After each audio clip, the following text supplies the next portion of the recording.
आपण हॉटेलमध्ये गेल्यानंतर पहिला मेनू ऑर्डर करायच्या अगोदर ऑर्डर करतो ते म्हणजे मसाला पापड, जो दिसायला इतका सुंदर आणि खायला इतका कुरुम आणि टेस्टी लागतो. त्याच मसाला पापडची रेसिपी आज आपण करतोय. त्यासाठी मी इथं 2 मोठे उडदाचे पापड घेतलेले आहेत. घरी जर तुमच्याकडं उडदाचे छोटे पापड असतील तर ते घेतले तरीही चालतील. तर हे पापड आपण अगोदर तळून घेऊयात. त्यासाठी सगळ्यात महत्त्वाची टीप म्हणजे तळण्यासाठी आपण जे भांडं घेणार आहोत ते असं पसर आणि मोठं हवं आहे. म्हणजे पापड तळते वेळी सुद्धा तो पसर राहील, वाकडा होणार नाही.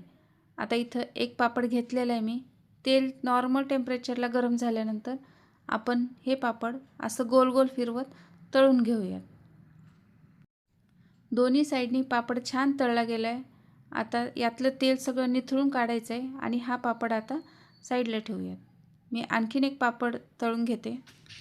जर तुम्हाला पापड तळून नको असेल तर गरम तव्यावरती पापड ठेवायचं आहे आणि कपड्याने त्याला वरून हलक्या हाताने दाबून पापड तसा भाजून घ्यायचा आहे. तो सुद्धा भाजलेला पापड खूप छान लागतो. आता इथं दोन्ही पापड माझे तळून झालेत. आता आपण मसाला पापड करूयात. त्यासाठी मी इथं बारीक कट केलेला कांदा, टमॅटो आणि हिरवी मिरची घेतली. कांदा बारीक कट करायचा आहे, त्यानंतर हाताने तो असा फोडून घ्यायचा आहे आणि तुम्हाला जितका आवडेल तितका कांदा तुम्ही यावरती टाकून घेऊ शकता. त्यानंतर टमॅटो टाकायचं आहे. टमॅटो कापतेवेळी मात्र आपल्याला टमॅटोच्या बिया आणि पाणी काढून मग टमॅटो कापून घ्यायचे आहेत. म्हणजे टमॅटोच्या पाण्यामुळे पापड लवकर मऊ होतो, तर तो मऊ होणार नाही. त्यानंतर हिरवी मिरची टाकूया तुमच्या आवडीप्रमाणे आणि थोडासा मी इथं चाट मसाला घेतला आहे, तो टाकून घेऊयात. मसाला पापडला शोभा आणणारा आणि सगळ्यात महत्त्वाचा पदार्थ म्हणजे बारीक शेव. तर बारीक शेव त्यावरती टाकून घेऊयात. शेव तुम्ही इथं जितकं जास्त टाकाल तितका पापड टेस्टी लागतो. त्यानंतर टाकून घेऊयात लाल तिखट. अगदी थोडंसं भुरभुरायचं आहे कारण आपण हिरवी मिरची पण यामध्ये टाकली आहे. त्यानंतर धनेपूड आणि बारीक कट केलेली कोथिंबीर टाकून घेऊयात.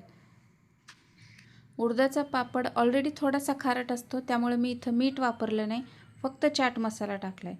कोथिंबीर टाकल्यानंतर माझ्या लक्षात आलं की माझ्याकडं पुदिनासुद्धा आहे, तर थोडा वेगळा फ्लेवर यावा पापडाला यासाठी मी पुदिन्याची पानं बारीक कट केलेत आणि ते सुद्धा त्याच्यावरती टाकलेत आणि इथं आपला मस्त असा मसाला पापड तयार झालेला आहे. आता कुरुम मसाला पापड खाण्यासाठी हॉटेलमध्ये जायची काहीच गरज नाही. घरच्या घरी बनवू शकता मस्त टेस्टी असा मसाला पापड. व्हिडिओ पूर्ण पाहिल्याबद्दल खूप खूप धन्यवाद.